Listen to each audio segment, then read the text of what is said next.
We'll now have a chance to apply some of the techniques we showed you in the smartphone interview class with a DSLR shoot.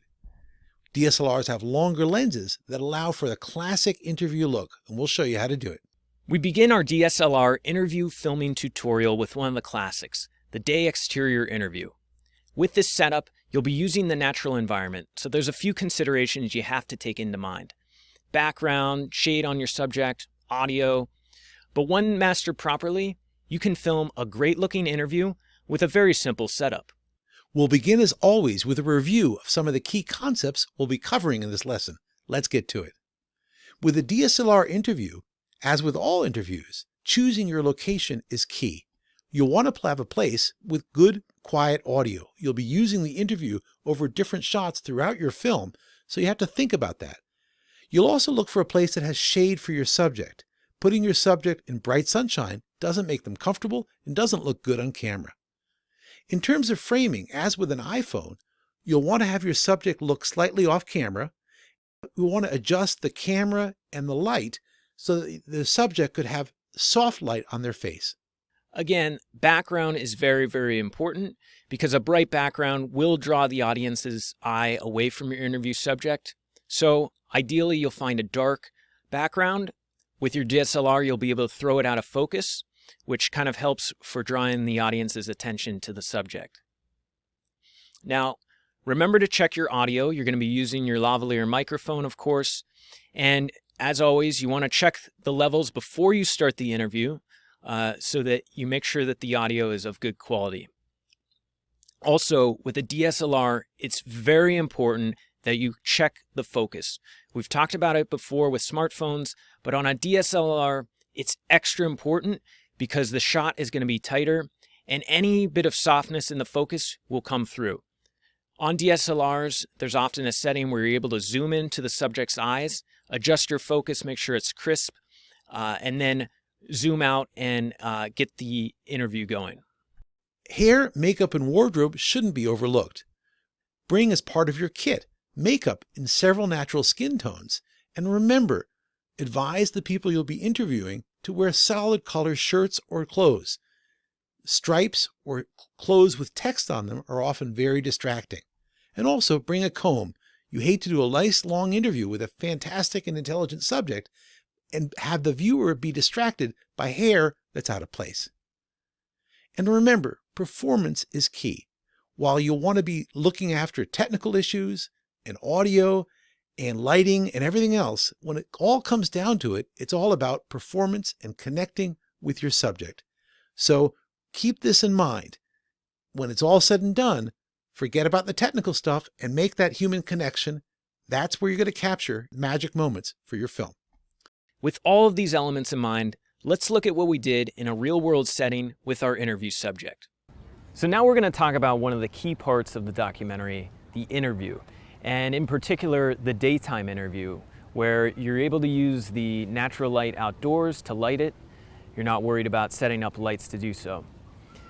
So there's a few things to keep in mind when you're filming this interview.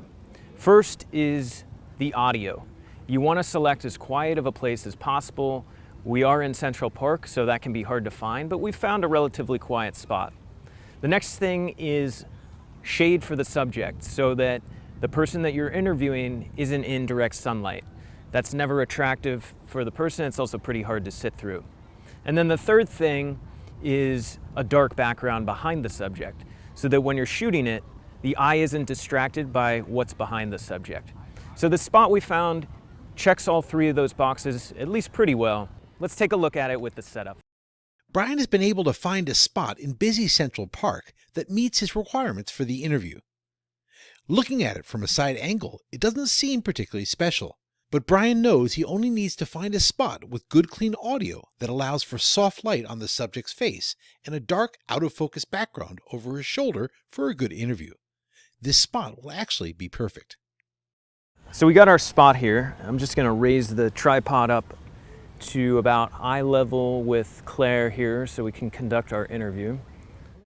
In setting up the interview, you want to have your subject fill about a third of the frame and look at you just off the edge of the lens. This is called setting the correct eye line, and it's crucial for your documentary to have the correct look. I'll be to the left of the camera here. She'll be looking at me just off screen. So that's a nice eye line for the interview. Kind of your classic interview eye line. Let's see here. So then I'm going to zoom in and make sure the focus is good. That is a key element. So I'm able to zoom in here on the camera. There's a zoom function. Make sure that that focus on her eyes is nice and crisp. Once we have the eye line, background, and focus set, we need to add the lav microphone. In a noisy place like Central Park, this will be crucial for getting good audio. We'll be careful to clip it where it won't be noticed in the shot.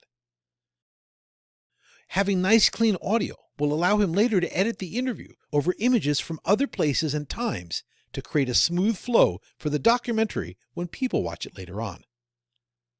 It's important to check audio levels in the camera and in the headphones. And with this, Brian is ready to film his interview. Well, I think so many people come from other places and come to New York, and I think we all crave home and some semblance of home. As the interview rolls, you need to think about the content and questions you'll ask, and also keep an eye on audio, focus, and framing. All of these things need to be good and working together for your interview to work. Central Park is such a place for people to come to reconnect with really simple pleasures. A lot of people talk about inequality of access to green spaces. Can you say something about your feelings on that? It's the same as kind of food inequality that we're experiencing, where these organic grocery stores are available only in rich neighborhoods, and then you go into a poorer neighborhood or a less developed country and you don't have access to your fruits and vegetables, something that we are just told that you need. Well, we hope this overview of how to film a day exterior DSLR interview was helpful. It's one of the most classic situations you'll encounter in most documentary shoots, so it's one that you want to feel comfortable with.